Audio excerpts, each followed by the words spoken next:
Welcome to Leadership Unscripted, where I'm going to spin this wheel. I haven't seen the 300 topics generated by AI before, and I'll talk to it for 3 minutes. Describe what you hope people say about your leadership. Wow, what a good question. There's so much, isn't there? I think the fantasy of leadership is that we're all things to all people, and I know that's just not possible for the average human, and I'm definitely an average human.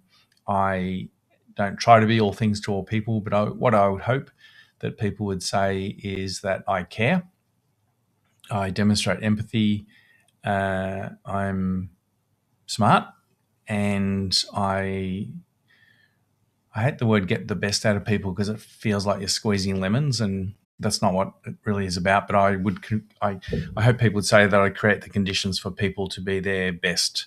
And that's actually much harder than it sounds, because so much has to be in alignment. You need to have, a team that has high psychological safety.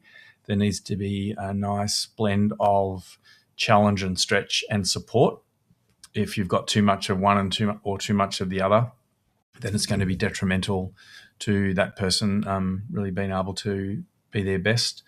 Need to be able to have clarity on strategy, clarity on what the role is about, but then give people the creative freedom to shape the role as they see fit, as long as it's in service of the business. It's not going AWOL and just doing whatever role you want.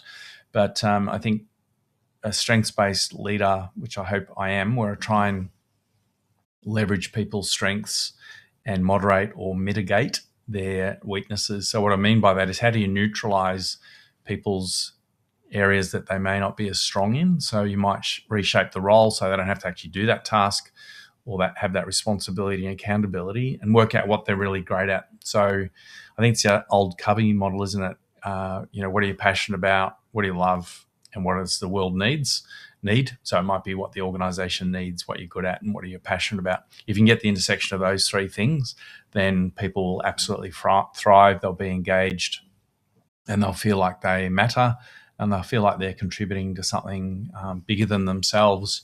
So it's interesting. I think the research around purpose is pretty telling, in that in the last several years, purpose has been kind of slowly getting up the top of the list, and now it repeatedly is at the top of people's lists. I want to feel my work is purposeful and there is a purpose in what I do. So I hope that's the kind of leadership that people would talk about when they're talking about me. All of those qualities, but not making it a shopping list either. So it kind of dilutes the power of any of those. But they're the key ones that I think are really important. All right, thanks so much for listening, and I will see you next time. Thanks.